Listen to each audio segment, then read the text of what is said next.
Welcome,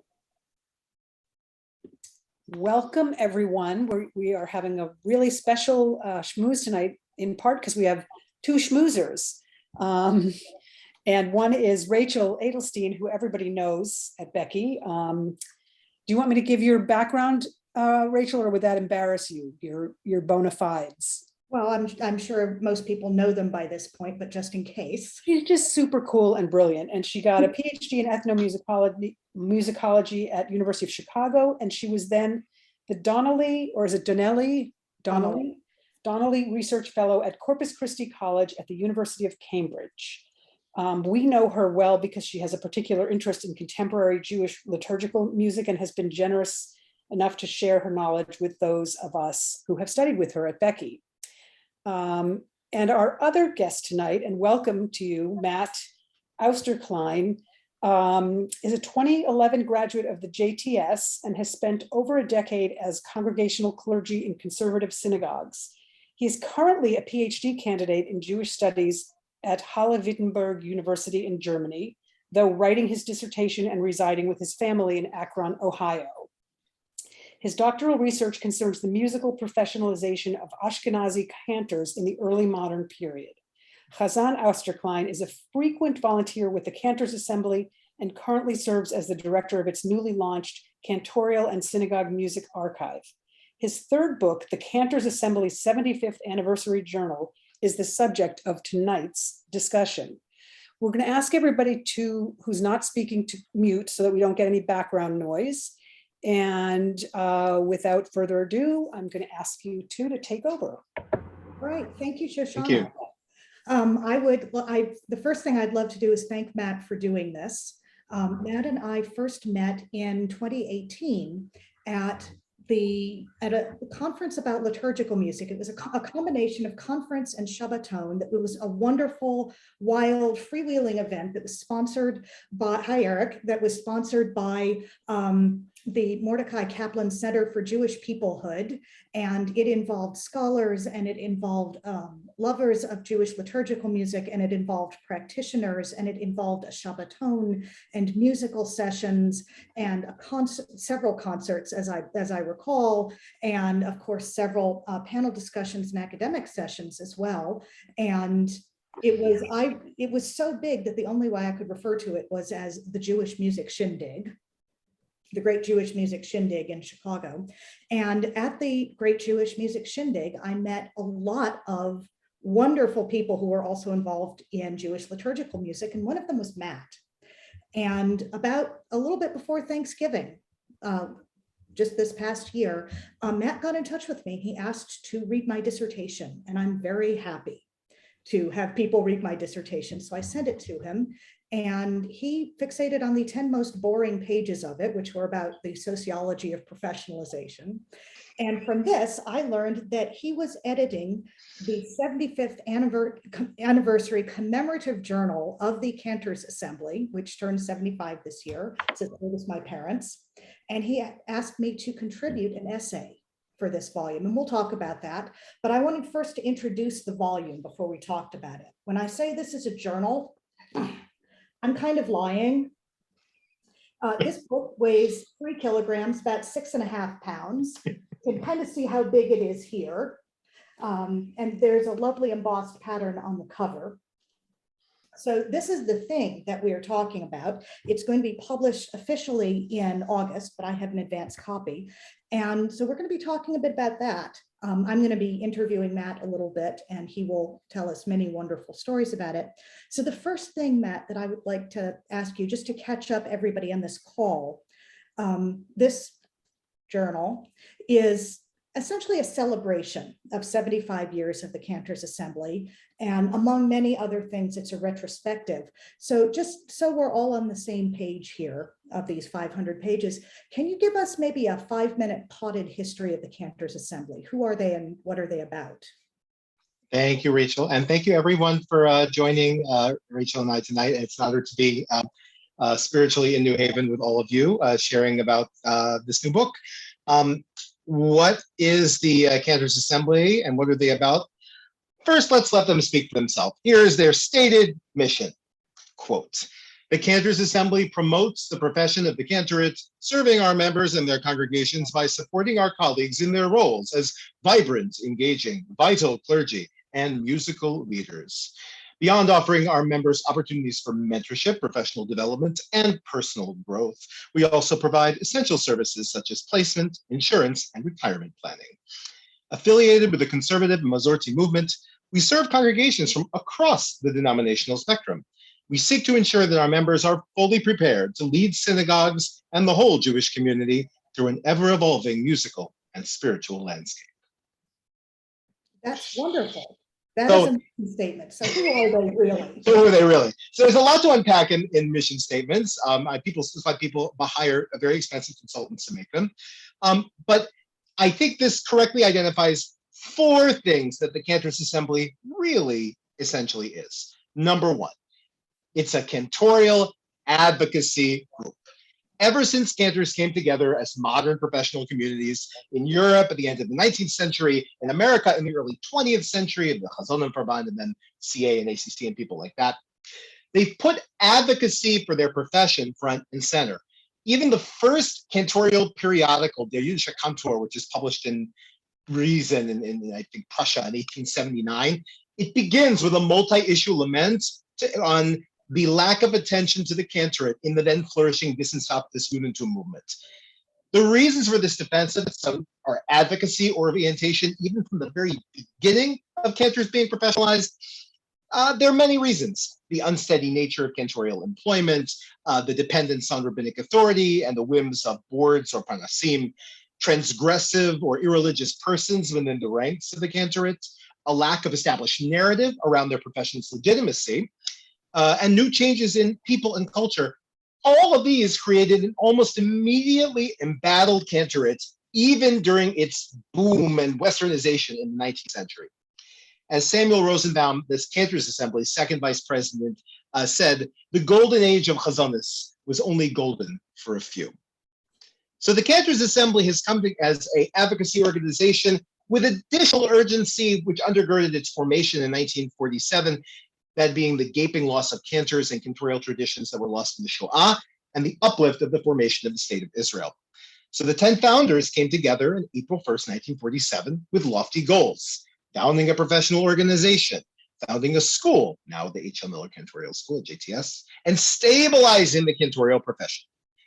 So all of this advocacy, which is number 1, now on to number 2, relates closely to the CA's second major feature, that of being a labor union. If anyone here is a professor of labor history or knows one, someone could write a field day writing a book about this aspect of cantorial history alone. In the first half of the 20th century, cantorial employment was at will, with no job security, no wage control, and the abuses of poor cantors abounded in American synagogues of all stripes. Plus, there were many cantors who had come to America fleeing the Shoah in need of stable work. So the Cantors Assembly, harnessing the energy of the golden age of American Jewish institutional growth, successfully engineered a professional labor unit for America's traditional cantors. And in 1973, it was the Cantors Assembly itself that successfully argued before the U.S. Circuit Court that all cantors, according to the admittedly Protestant-based criteria for the exercise of ministry, all cantors were to be considered a minister of religion, just like rabbis, and could take parsonage. So the CA, in some ways, as a labor union, tried to solve the timeless human problem: how do singers or musicians monetize their trade? The solution: make them into an institution. And that's just what the CA has tried to consistently do: promote the profession and enhance its place in Jewish life. Last 2 things. Number 3, the CA is a conservative movement affiliate. It was founded in connection with the USCJ. Its members, its students are oriented towards the conservative cantorate. But it's important to know that the CA is a little bit different than other movement-adjacent organizations. Take its sister organization, the ACC. The ACC, in keeping with the Teutonic heritage of the Reform movement, must take some orders from the head honchos on the URJ, at the URJ, which today is run by rabbis. But the CA, while of the conservative movement, is not fully contained or in some ways constrained by it.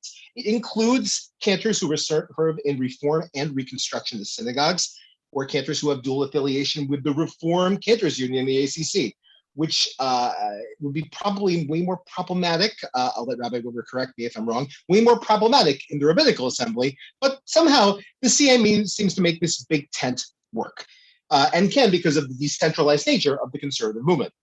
After all, when we agree with each other we can't agree with each other on religion, we at least can come together to sing. And finally, that brings us to our last and fourth aspect. The CA is a professional community. It's a big tent for cantors, providing fellowship and professional development, ethics, a sense of shared identity, and a destiny for conservative cantors, or to be more inclusive of tradition-minded cantors. To conclude, as we mentioned, the CA is really a cantorial advocacy group. It's a labor union. It's a conservative movement affiliate, and it's a professional community. What's it about? Beyond promoting and representing and creating community for cantors, this is my opinion, and then I'll leave it open for the next question.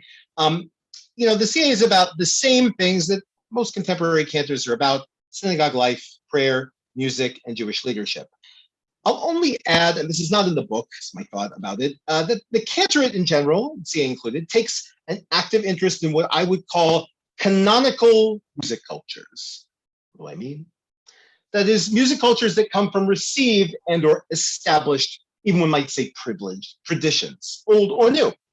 This, of course, includes things like chazonis and Yiddish, but extends to the cantorate's familiar dance partner, Western classical music traditions, and the hybrid models of Yiddish and cantorial art song and cantatas and Jewish orchestra stuff like that.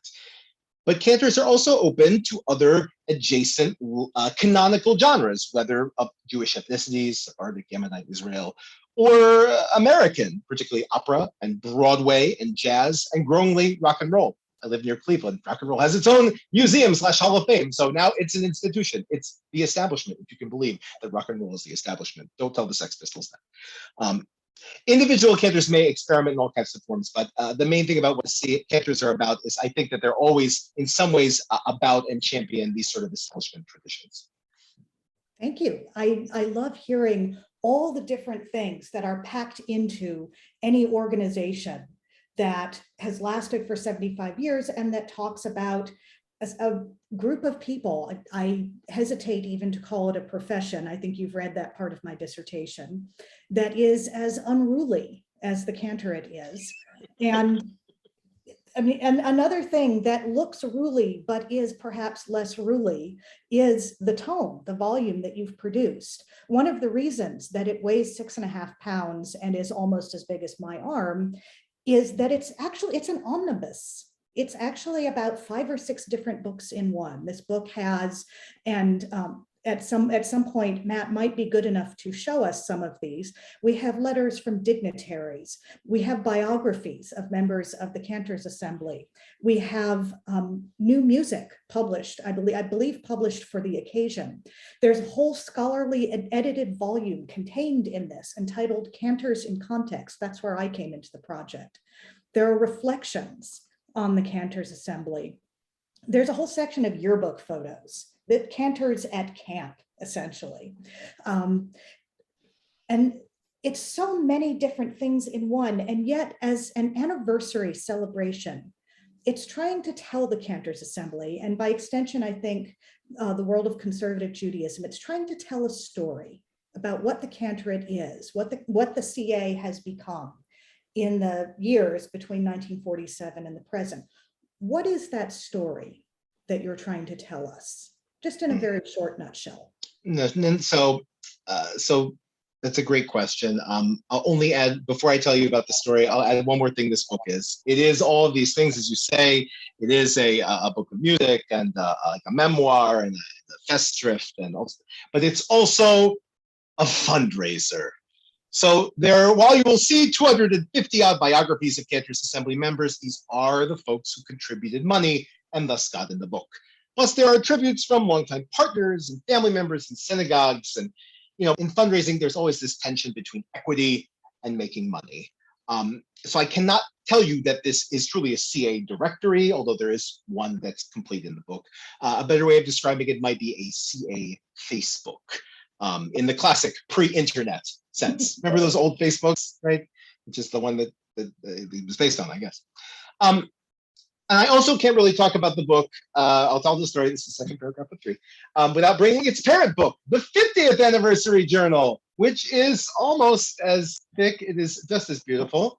And it was edited by the past president of the Cantors Assembly of Blessed Memory, Saul Mendelssohn, in the late 1990s.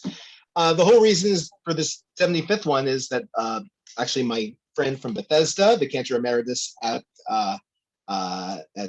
Margaret's home synagogue at Cantor Ib Lubin, he pushed for another version because in 25 years to come, and everyone told him, "Nah, just make it digital." And like the scholarly, classy man he was, he said, "Nonsense! Make a real book." So he asked me to add it up, and now 3 years later, this giant, wonderful book. What's the story I'm trying to tell? I think it's easy to have a quite wooden view of any profession, but particularly the cantorate as this sort of conservative, elitist institution privileging certain types of music, mostly male-oriented. But what I find most interesting is not really this history of, or I would say a somewhat false history of nobility of the cantorate, but rather its history as a vehicle of change. So in addition to the fundraising piece and the personal pages and the history data, I tried to build this book with content that would bring attention to change amongst in the CA, both the changes in American Jewish life at the time of the CA's founding and contemporary changes in personnel and music and the narrative of the CA's cantors.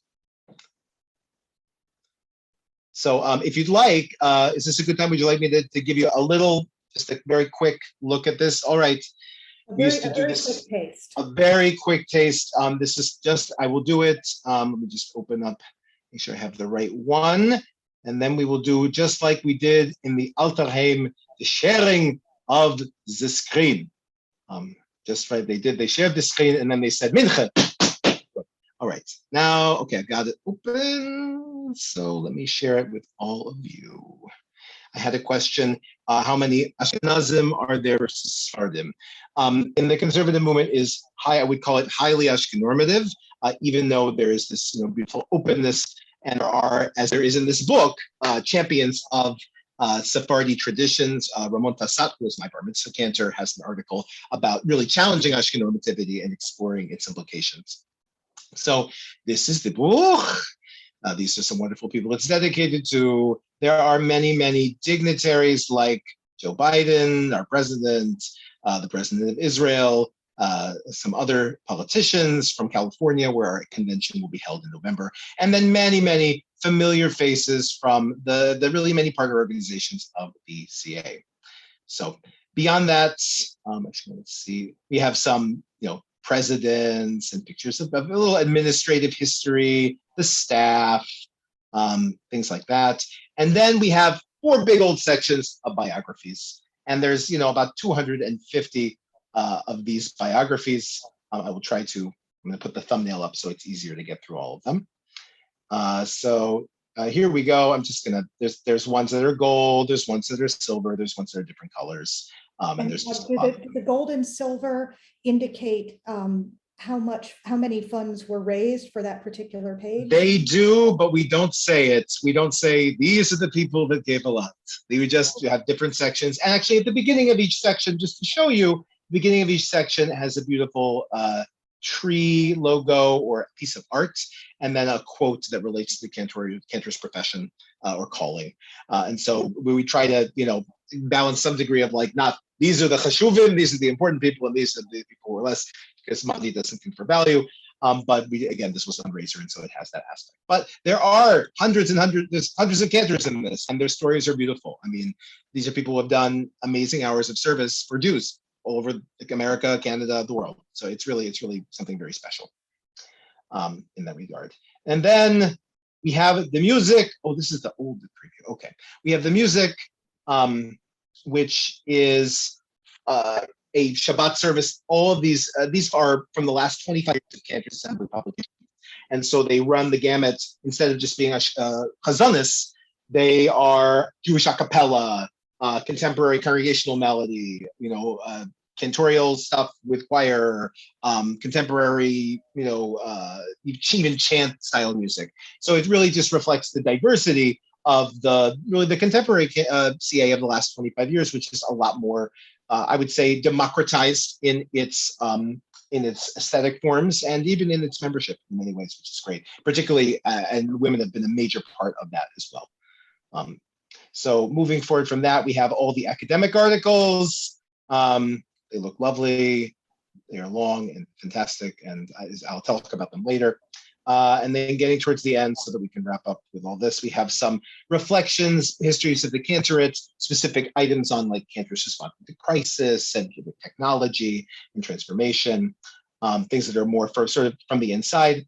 And then, some basic things on the different schools that feed into the CA. You'll see there are a lot. There's JTS, Hebrew College, Academy of Jewish Religion. So even there are a few HUC people who come in, AJR, and then we have this apprenticeship program.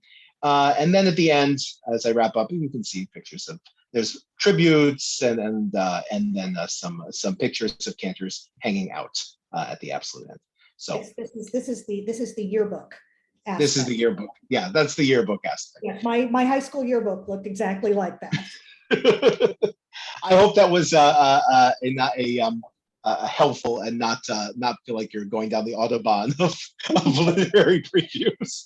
No, but that's a little of the look of the book. It's 500 pages. There's going to be a bit of an autobahn. So I know. I would like to expand a little bit. You were beginning to talk about challenging the CA's perception of itself a little bit, about taking the established narrative and maybe tweaking it or poking at it a little bit, and explaining how both the CA and the institution of the Cantorate at large is less tidy than we want to think it is. That it is, as both of our scholarship likes to revel in, it's a bit unruly and it's a bit messier than either, I think, Jewish communities or historians in general would like to think. And I think a lot of where this work happens is in that Festschrift section, the edited volume, Cantors in Context. Let's focus in on a little bit of that and tell me a little bit about how your selection of chapters challenges the CA, and how does it challenge our understanding of the Cantorate and of what an institutionalized Cantorate stands for. One of the writers I really enjoy reading today is a man named Ted Gioia, who's a music critic and writer now in Austin, Texas. One of the things that we were discussing, something he mentioned to me, is that music is usually something that maximizes or pushes personal freedom. And so naturally, the practice of music, I think, I might be a little subversive for saying so, but is actually in tension with, in some ways, halacha and with sort of the super ego. So if music captures a little bit of the id of the arba amod of a person's personal power and personal space, there's a theological question of how much space should people take up, sonically and theologically. And so I think there's a natural tension, and music is always in this place of being a change agent. Both it'll send people to war, and it will, cohere them for action, and it will also, bring them apart. It's a lot has to do with power. But for me, so this Cantors in Context section, which is like the academic part, is a lot of fun. Much thanks to your own piece, Rachel. And I think it's one of the most, I would call it subversive, although that's probably, I'm not so much of a super radical, but it's probably the more subversive things in the book. And it gets to the heart of really difficult questions about the Cantorate. I think that people today and there's, people and institutions are staring themselves in the face and beginning to ask questions about what is their real purpose. And in the Cantorate, there's this like reactionary stuckness about like mourning forms. And people will say, they'll wring their hands and say, why would the synagogue will hire a Cantor? Or I can't believe they don't want a choir or a chazanis anymore. And then there's another school that says, you must be the best Cantor you can be able to do everything the rabbi could do and more. And I think there's some really interesting values at play. And I think there's actually some intersectional feminist critique to be done here. But I think the main point, like for me, this has to do with systems, right? So when I'm looking at what does the Cantorate need to learn, it's what is the system of the Cantorate? What are the tensions within it the upsides and downsides of professionalization, of Ashken normativity and its alternatives, our relationship to technology, things like that.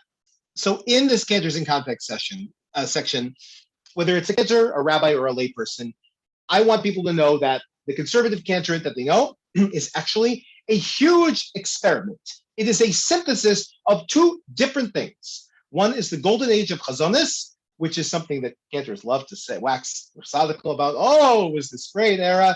It was actually a highly transgressive, very controversial era in which cantors, some of whom were questionable Jews, not all, but some, were making Kodesh, sacred music, hefker. They were making it public and wanton and on LPs and a gigantic sensation all over the world that could be played on record players everywhere, even as it was recounted by Pinchas Minkowski, and he heard played in a brothel as accompaniment.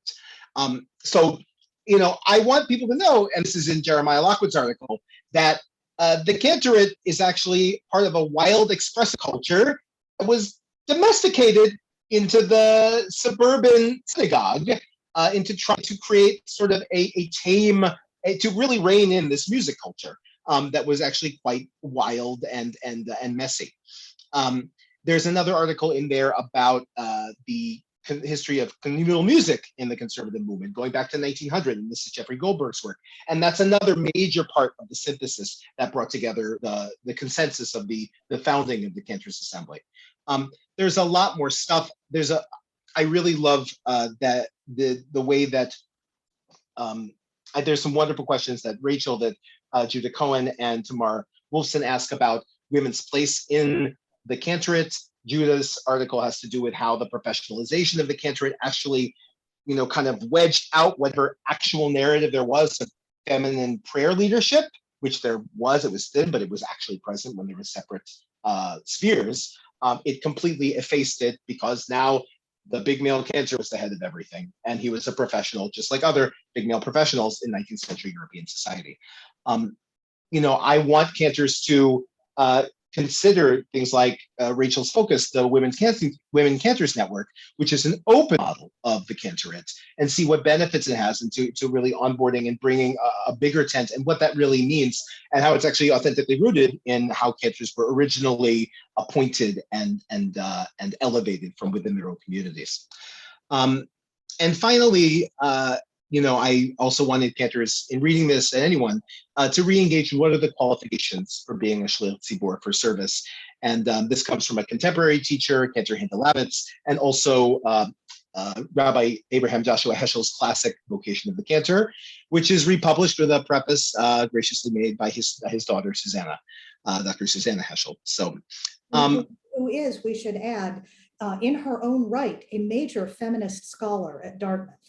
Yes, she's an amazing scholar, and really in the foreground of sort of activism within AGS and the academic community. So to sum up, I really I hope that the Festschrift aspect of this book and the academic stuff really hopes to sort of subvert the stuckness of cantorial narrative as being this Chadesha Menu Kekedem, backward looking, it was good in the old days and now drek, and really reanimate the very questions that created this cantorial synthesis and the CA in the first place, and that which I think are still relevant into addressing them from a religious and cultural perspective today. Thank you. Just looking at this section, Cantors in Context, I think that was a brilliant choice of title for this Festschrift portion, because it's not just about cantors. What's very interesting to me about this section is, and again, we're talking about a book that is on the surface of it designed to celebrate the Cantors Assembly, designed to celebrate the men, essentially. Women did not become officially members of the CA until, I believe, 1992 or 1991. About 5 years after they were allowed to graduate with cantorial degrees from JTS. There is a gap of 5 years between the time that the first two women were ordained as cantors by JTS and the time that they were allowed to join this professional organization. So it really is in some ways a boys' club. but you've put in so much context. That's what I think is wonderful about this section. You have Jeremiah's article about the fuzzy borders of the cantorial world. You have Jeffrey's article. Anyone who took my Becky's musical heritage course may remember a day when we talked about how many of the melodies that we use in our service had been engineered in the early 20th century to be that singable. And a lot of the background research that I did actually came from a longer version of the article that's in this book. We have music of the global village. The global village doesn't always include cantors. We have music, we have articles about congregational singing, about recordings. We have articles about a completely different cantorial organization, one that was in fact formed from one of the behavioral low points, I think, of the CA. And so there is all this context that surround that you know, you've put the cantors in a lot of context. Could you maybe explain what you might want synagogues or Jewish communities or rabbis or other cantors to take to acknowledge about this context? So I think what I would want people to acknowledge and to work with are these, you know, I'm trying to think from a practical perspective, because it's easy to like talk about the Cantor and feel nice.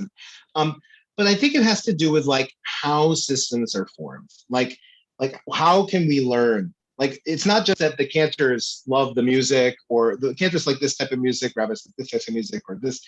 It's that, you know, music has aspects that push against boundaries, and they push against boundaries from within organizations themselves.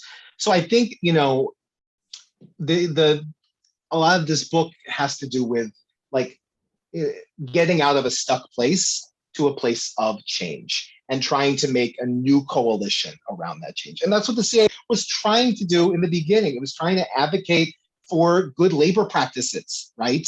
That's something that's shared beyond just a concern shared beyond just the CA. You know, it was trying to create a stable home for music for people, right? That's a bigger narrative, right? And I think a lot of organizations are dealing with things like that you write about, Rachel. You know, whether we should be an open system or a closed system. What are the drawbacks of professionalization, and what are or is it, as you argue, really is Cantor really professionalized? I want to tell you something very interesting about the CA is that you know, because as much as Cantors tried to make the school like Cantor was the model, right? It never was always that way. There were always the people from Europe. There were always the people who grew up with it and then built up without an imprimatur, without smicha. They built up their skill set to be functional and to be amazing servants. And one of the things the CA actually has done quite subversively and brilliantly is they created this program called the Cantorial Intern of the CA program, which allows people who are already doing Shlichei Tzibur work and doing Kodesh work in communities, but who haven't gone to school, to apprentice, to work with a CA mentor, to test, and to develop themselves so that they too can become Cantors. And this was very controversial when it came out. Cantor Joseph Gold, from formerly a long time of Sinai Temple in LA, was the mastermind behind it in the early 2000s. And just now, the president of the CA is actually a graduate of that program. He worked in Latin America for Huitzo and in different communal settings. But you know, there are ways, I think, to be inclusive about what the Cantor means and not stuck about what it means. And I think it involves way more interesting questions about organizational change and personal change and the religious nature of music and those dynamics than just sort of like this elitist group of modern Levium who only like hierarchical music. But that's very different. That's a very different talk. Thank you so much. I do have a couple more questions, but at this point, I would like to pause and open this up to everybody else. Matt has given us some wonderful things to think about. And I'm wondering if anybody else would like to put him on the spot a little bit, ask him some questions about music, about the Cantor, about the volume that we saw, that we flipped through virtually a little bit. If anybody has any questions, this might be a time.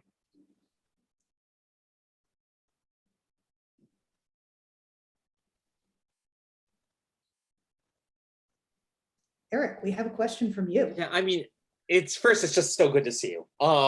And I mean, this is a question that's kind of like on so many minds within the RA and within so many people's imaginations these days, which is sort of thinking about like, and this is like a big question, but I'm just interested, like, what does the future of Judaism look like to you? You know, like, what are you sort of interested in? And I don't mean like partially as a Cantor, but I really mean like as, you know, as yourself. Like, what is the stuff that you find to be like, gosh, like this is what really matters, or this is what really does it. And I don't have that answer for myself. Like, I don't expect you to have an answer, but like, I don't know. I'm just sort of interested in that question. So the thing, I probably can't give a magisterial answer. Thank you, Rabbi.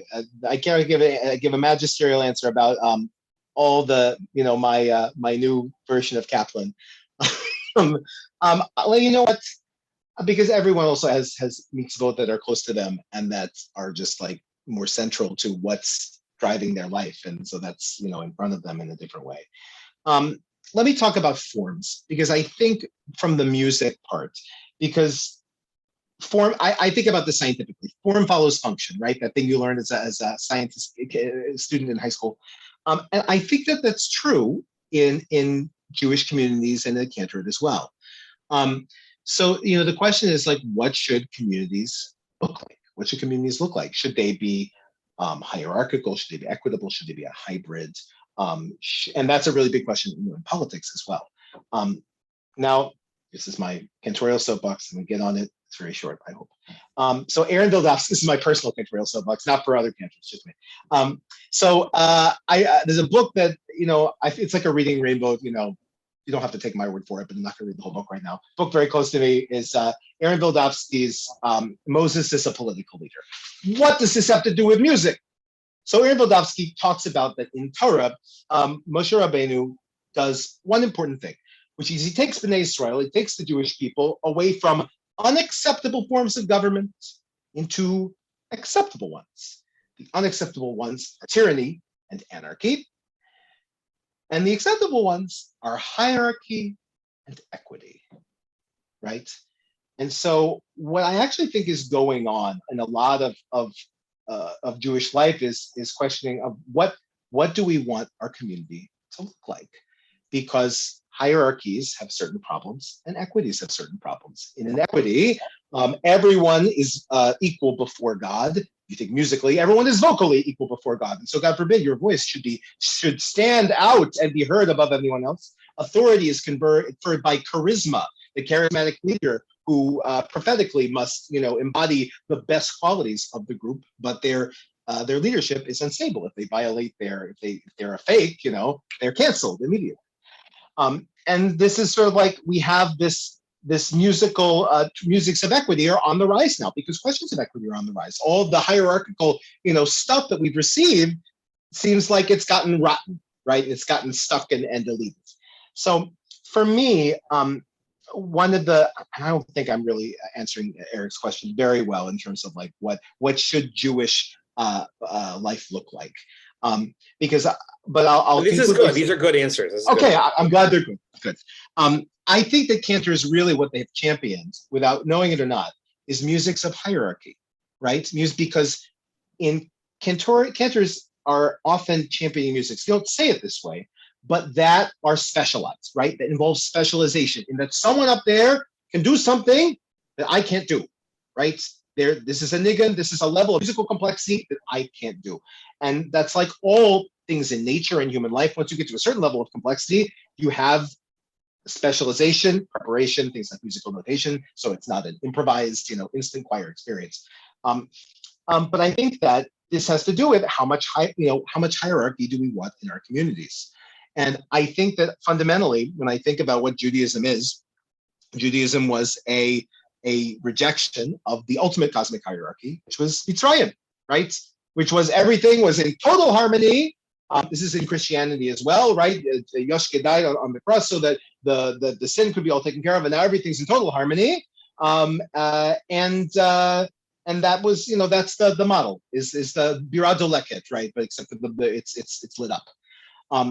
But Judaism gave to say, no, there's all sorts of we're going away from Mitzrayim. We're starting with equity. And I think equity is honestly the fundamental Jewish Chiddush. So I think the Cantors have to wrestle with that, and communities have to wrestle with that, because hierarchies, even the baked-in hierarchy of non-profit structures in America, right? We can question whether Torah is Sinai, but we won't question Robert Rules of Order or American nonprofit board structure. Now we can't question it to get 501c3 status, but there's real questions about what is the form teaching, what's the form follows function, what's it teaching. My one thing I hold on for, even though I see Judaism as fundamentally a critique of hierarchy and that it cannot exist alone, and it can't exist in any functional community alone, I hold on to the fact that Divrei Hayamim is in the Bible. What does this mean? Divrei Hayamim is a hierarchical book. It is a book by elitist priests, and it's very concerned with hierarchical music and specialized music. If you read through it, it's a very different way of reading Jewish history. But it is Holy Writ. So I think it's a real question we're all dealing with is, what is the role of hierarchy in the construction of human community? I think it's a big Jewish question. So it's a long way of saying that as a musician, as a singer, I have certainly experienced this. That lead me to think that there's something there that Judaism could learn from. There's a Jewish Torah of hierarchy. Which, by the way, if you look at Joey Weisenberg's music, the Torah book of music, the Torah of music, this is a book of the Torah of music of equity. This is not the book of the Torah of music of hierarchy. It doesn't really deal with hierarchy because that's not his model of leadership. And so, to really conclude, I'm interested in Judaism in what is the actual Torah of hierarchy that actually keeps equity at the center, if possible. I was much more philosophical. No, I think that's so right on. I think there's so much of that in the rabbinic world too, of like promoting I don't know what to call it, but like rabbinics of hierarchy, right? Where so much of rabbinic work is about trying to justify in a world where like there's not the same sense of authority that people might want, though, which I think is I think it's a good thing not to have that sense of authority, but whatever. Rabbis trying to sort of justify it by being like, well, where can I find a way to say no to something, right? Like that's what's going to make me a rabbi. And I think you get this totally, what you're saying tracks so much. Thank you. Does anybody else have a question that they're burning to ask Matt? I think you can either raise your actual or your E hand or just jump right in. We tend to be pretty good at that around here. We're a slightly less hierarchical place than we might otherwise be.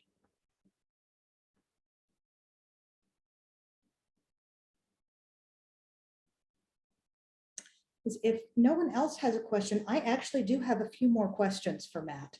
So I'm going to keep on peppering him until it's 8:30. Pepper, pepper, pepper. So to bring your previous answer for Eric down to a little bit, you talked in great lofty detail about hierarchy and equity and the role of the cantor and to a certain extent the role of a rabbi in a hierarchical structure. But you're not interested in abolishing this figure just yet. You would be out of a job if you did that. So, but particularly in an era of shrinking synagogue budgets, when a synagogue might have enough money for one clergy person and might be more inclined to spend that money on a rabbi rather than a cantor, or for instance, a kolbo. This is one of the things that Hebrew College has done, is that they have instituted a kolbo training program. getting back to the CA's role as an advocacy organization, how do you think that the CA can work in this era of questioning hierarchies, in this era of shrinking budgets, to make sure that the cantor has a role and to adapt the role of the cantor to the modern era of synagogue music? That's a great question. So I think that one of the things that needs to happen, and the heads of the CA, Sam Rosenbaum, who I wrote my first book about, he was the second, the executive vice president of the CA, was always like, what makes the difference between a tefillah and an aria is the relationship between the shaliach tzibur and the chazan, and the shaliach tzibur and the community, between the chazan and the congregation. And so I think that there needs to be a real investment. If cantors care about their art, they need to be investing in the roots. You can't have chazanas without love of Jewish texts. You can't have chazanas without love of Ashkenazi culture and music. You can't have it without investing in the fundamentals of the people around you. And so, individual cantors have done certain things. I think that the CA should really be investing in basics for lay people, like Hadar. Himachon Hadar is, of course, doing a lot of this, and they do it, and wonderfully in the in sort of the nexus of the right sort of more orthopraxis conservative movement and the modern Orthodox movement and the open Orthodox movement. But I think the CA has actually just come out this week with a whole bunch of online courses, right? There for learning davening, for just really for empowering lay people to make these traditions their own. I think that Matt, excuse me, if we were to want to look at these resources, where would we find them? You would go to learn.cantors.org. It just launched today. You are among the very first to see it. So it's at learn.cantors.org. And again, there are people in this space, which is great. But I think that the great thing Cantors Assembly actually has is a very collaborative, functional network. We can see this. I don't know if you guys have tuned into any Cantors Assembly programming during the pandemic in the last 2.5 years. They really did amazing work between creating, conservative movement-wide events, collaborating, bringing all the arms of the movement together to do stuff like Slichot and doing learning sessions, really creating community. I mean, for months, our programming had like 200 to 500 live people per session, not streaming, like live on Zoom, like just to talk about chazanas. We had 250 people just talking about chazanas. And so I think the Cantors Assembly, what it can do is really use itself, as it has been, to highlight good Jewish work in the musical space and the prayer space and in the activism space being done. And I think she's very succeeded during the pandemic and should continue to do that. I'll add, okay, so I'm going to say 3 more things that I think the CA should do, and one thing about cantors and rabbis and picking, which I don't think it's about picking. I'll tell you why. So I think the CA needs to invest in lay people, because otherwise you can't. Otherwise the hierarchy falls. Like you don't get hierarchical music without a good foundation. But also really to champion what they champion. We should own our space, right? No one else is really doing work in Jewish art song or this sort of Ashkenaz or Chazanis or a lot of this historical material other in the academic community. But the Cantors have a network of people to actually put it in people's hands. Whether it's kids who are learning instruments or adults who are interested in this sort of repertoire, or choral singers, right? That's another music of hierarchy is choral singing. At least I would say so, but that's you can disagree with me if you like. So that's I think those are the real things, is really investing in lay people. Otherwise you got nothing. And championing what they championing musics of hierarchy and received traditions in a helpful and functional way for synagogues, for religious environments. The last thing I'll say about choosing a cantor or a rabbi is that the reality is that there's not there's a competition. It's just that there's a labor shortage, and it's, any more cantors and more rabbis means that people will be served, right? So there's not like cantors and rabbis are competing. We're trying to produce enough to serve everybody. So it's not, the issue is actually more with cantorial and rabbinic fertility in the non-Orthodox movements, not fertility for children, but creating new generations of cantors and rabbis. That's the real issue. And so I feel like rabbis and cantors are really very much on the same side at inspiring more people to help and serve Jews and serve God. Yeah, that's the end of my answer to that, although I'll take follow-ups to it as well. All right. Any other questions? Hey, I have a question, and I hope I'm not going to put my foot in my mouth. Is our synagogue over the past years has chosen to not have a professional cantor at any time, but is there a place for a cantor at certain times, and like this time, but at certain times musically, where it would be beneficial to bring a cantor on board, not just for the high holidays? Maybe there's other, as an educator, as a way to enhance the community and that aspect of the community. Well, I think that's a wonderful question.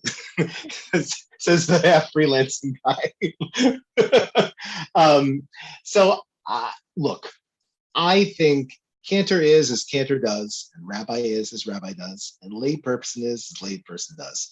There's a lot you can get in imprimatur, and it's good. It's good to have people who are in a professional ethical community, right? That's what labor unions like the RNCA are supposed to provide, right?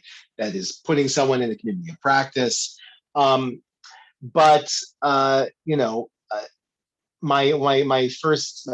second boss in my work would talk about like what are the jobs that need to get done, right?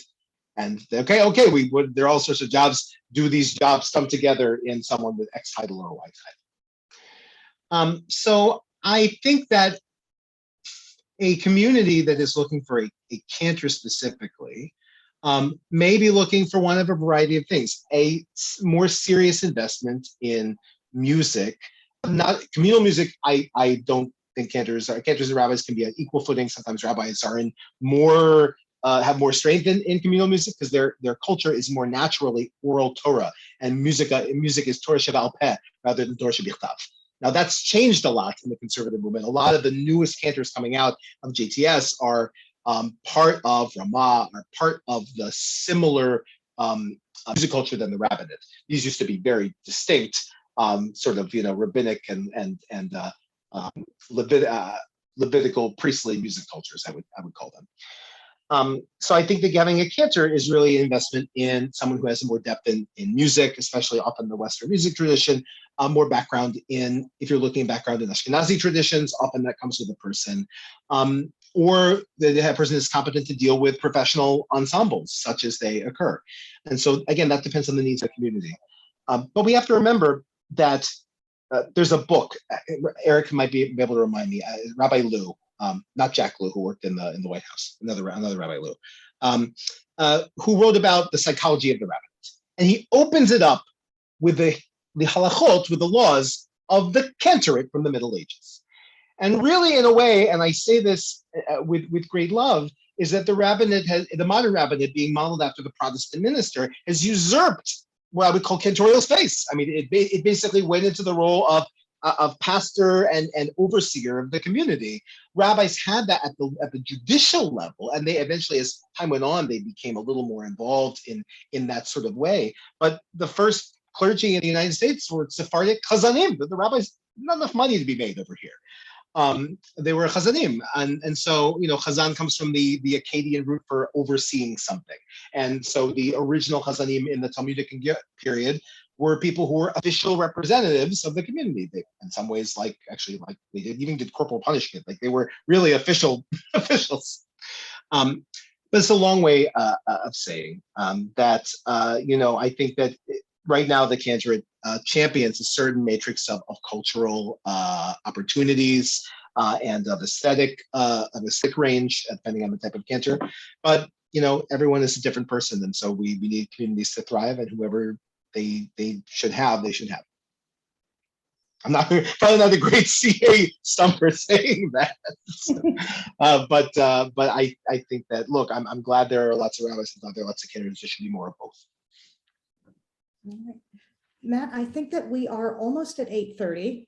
So you and I could just go on chatting forever. But I think that the official portion of this is drawing to a close. I think if anybody, we could sneak in one very short question. Or we can, oh, Matt, you have a question.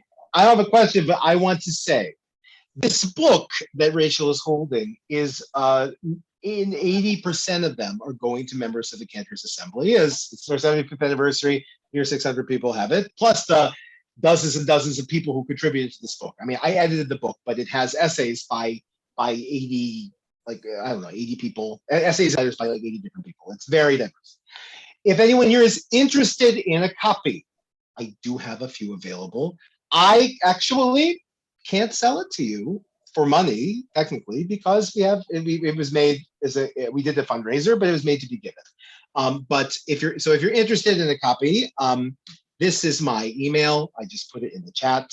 If it's something you feel like you would value, or your synagogue library would value, or someone you know would value. I asked, but with no force behind it, that consider making a donation to the CA for the shipping. And these books probably cost about $70 to make each.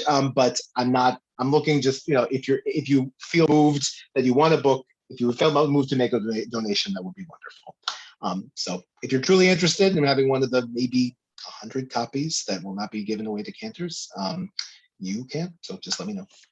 If there is anybody who would like to read this but does not feel like having a 6.5-pound package on their doorstep, is there a PDF that is available? The PDF is not available of all the material because of some of these things are reprinted from OUP and other academic places. But if someone is interested in a particular section that is not the academic section, then I may be able to provide some PDFs for review. Just email me to let me know. All right, Matt, thank you so much for doing this. Shall we acquire one for the synagogue library? That's what I was wondering. What do you think, Rachel? Reinforce the shelving first. If the shelving can hold up the Talmud and a few of the other things that are there, it can handle this one. Then I think it should. There is a lot of wisdom, and there's a lot of experience, and there's a lot of music, and there's a lot of joy in this book. That's why it weighs so much. There's also a lot of really high quality paper and some lovely photographs. So, Rachel A., do you want to arrange with Cantor Austerklein to mail one to Becky and then warn Peggy that she needs to do her weightlifting exercises before the mail comes? It's just like lifting a bowling ball. It's just a little longer. And there's no holes for your fingers. There's ridges along the side. It's Not when easier it's to in a bowl. box, Matt. When it's in a box, so you do have to pick it up. I think we can have that conversation. You have to learn. You have to be able to lift less than you have to be able to lift to work at Amazon. All right. Oh, okay. Or Well, maybe thank we you should so put it, much. if you can do Hagbah, you can lift the book. Yes, I don't know if you haggle with your dad's Torah, you can definitely do it.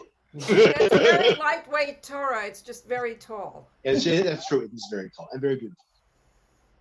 Matt, thank you so much. This was really interesting. Not something I've ever thought about or heard about. And so it's been really a pleasure hearing what you had to say. And Rachel, thank you as usual, for your wonderful knowledge and for hooking us up with Matt so that we could have this talk. Really Matt, appreciate thank you that. so much for thinking of me when you And needed a woman. Yeah. I want to thank Rachel especially. Rachel, I think has her contribution, not just her article, but her just support on making sure this book was just graded well, made it so much better for being what it is. And so I'm very, very grateful to her and to all of you for having me here tonight. Thank you very much. Thank you so much, Matt and Rachel, both of you. This is wonderful. Thank you. And thank you, everybody who tuned in. And we'll see you soon, I hope. All right. Thank you very much. Bye-bye. Thank you. Okay. Good Bye. night. Like, if anyone's going